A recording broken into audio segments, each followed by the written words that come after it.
A slow walk through Marcus Aurelius. An original summary of the central ideas in Marcus Aurelius Meditations. Part 1. A man writing to himself. Nearly 2,000 years ago, in a military tent somewhere on the cold edges of the Roman Empire, a tired emperor sat down at night and wrote to no one. He wasn't writing a book. He wasn't writing for an audience or for history or even really for anyone but himself. His name was Marcus Aurelius, and by day he ruled the largest empire the Western world had ever known. By night, exhausted, uncertain, often in pain, he wrote small private notes reminding himself how to be a better, calmer, steadier person. He never intended for us to read these words, and maybe that's exactly why they still feel so honest today. We call his notes meditations, but really, there's something quieter than that word suggests less a philosophy, more a man talking softly to himself in the dark, trying to remember what actually matters. Let's sit with some of what he wrote. He began, often, by thinking about the people who shaped him, a teacher who showed him patience, a friend who showed him honesty, a father figure who showed him how to bear hardship without complaint. He believed we are built, in large part, from the quiet examples of people around us, more than from anything we're taught in books. So he made a habit of noticing what was good in others and letting it slowly become part of him. He returned, again and again, to one idea above all others, that we suffer far more from our opinion of an event than from the event itself. A setback is just a setback until we decide it's a disaster. Someone's cruelty is just their own confusion until we decide to carry it home with us and let it live in our chest for the rest of the day. He reminded himself, night after night, that he could set the weight down, that the sting was always something he was adding, not something the world was truly handing him. He thought often about people who had wronged him, and rather than rehearsing his anger, he tried a different, harder exercise. He asked himself what it must be like to be that person confused, mistaken, perhaps never taught any better. Not to excuse harm, but to loosen its grip on him. Anger, he noticed, hurts the one who holds it far more reliably than the one who caused it. Part 2.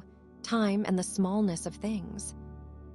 Marcus thought a great deal about time, how briefly any of us are here, and how strange it is that we spend so much of that brief time worrying about things that won't matter in a year, let alone 100.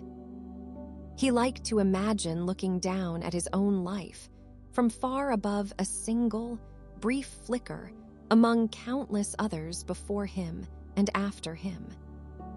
Emperors before him forgotten, emperors after him not yet born, all of them convinced for a while that their moment was the center of everything. This wasn't meant to be depressing. For him, it was oddly freeing. If nothing lasts forever, then neither does this hard day. Neither does this argument, this grief, this fear. Everything passes through, he reminded himself. Let it pass. He also returned constantly to the present moment, not as a mystical idea, but as a practical one. The past is gone, he wrote. The future hasn't arrived and may never arrive the way we imagine it. All any of us ever actually have is this single, narrow moment, and it's such a small thing to carry, really, once you stop dragging yesterday and tomorrow along with it. He found this thought steadying, especially on his hardest nights. Just this, just now, Nothing more is actually required of you. He thought, too, about the natural world, how a tree doesn't resist becoming autumn, how a river doesn't grieve for the water it's already lost downstream. Nature simply continues, changing shape without complaint. He wanted to meet his own life the same way, not gripping tightly to any one version of himself, but letting himself change, age, and eventually end, the way everything natural does. Part 3. What actually matters. Near the center of his private notes, Marcus kept returning to a short, simple question. What is actually mine to control? Not other people's opinions of him, not the outcome of a battle, not whether history would remember him kindly.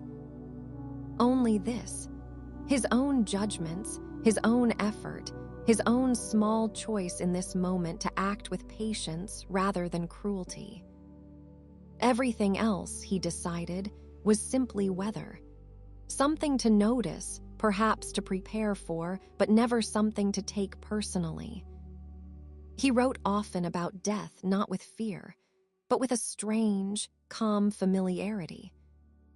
He reminded himself that death is not an enemy sneaking up on life.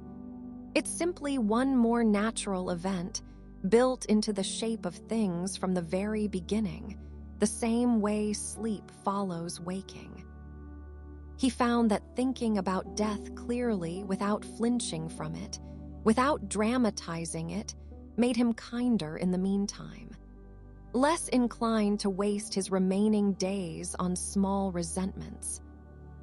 Above everything else, he came back to a single quiet ambition: to be good, not impressive, not remembered, just good in small, unglamorous, repeatable ways, patient with a slow servant, honest with a difficult colleague, gentle with himself on the nights when he'd failed to be any of those things the day before. He never claimed to have mastered any of this. That's part of what makes his notes feel so trustworthy.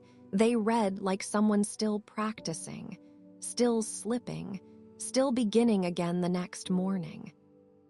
So perhaps that's the last thing worth carrying from him tonight. Not a grand philosophy, just a small, repeatable practice. Notice what's actually within your control, let go of everything else, and begin again tomorrow, as gently as you can. The emperor did, every single night for as long as he lived.